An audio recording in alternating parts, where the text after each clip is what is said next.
This video will demonstrate how to create and delete SDPs in Azure. First, we'll need to connect to the Flex VM in your resource group via your browser. We'll then click on the Create SDP button and follow the prompt.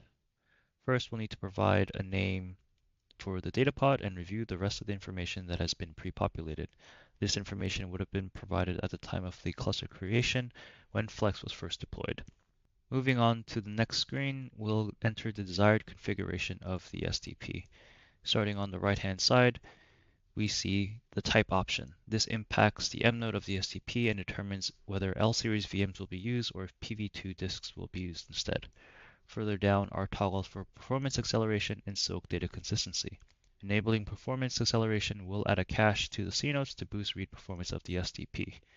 Enabling soak data consistency will add a persistent disk to the C nodes to which data will be synced to, but will have a negative impact on the performance of the SDP.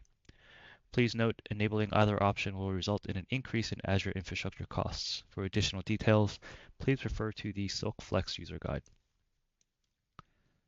Moving on to the SDP configuration itself, the minimum configuration is 2 C nodes and 1 M node, and the current maximum is 8 C nodes and 4 M nodes. You'll notice at the top a toggle for the allocated capacity limit.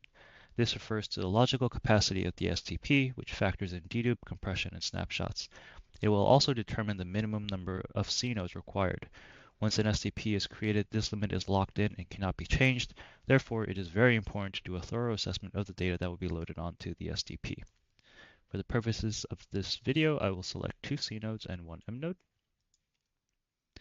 And we'll move on to the next screen. The final screen shows a summary of the configured SDP, and we can go ahead and hit create. It will take about 25 minutes for the SDP to be created. To delete an existing SDP, click on the 3 dots on the lower left-hand corner of the tile. Then select Delete SDP and confirm.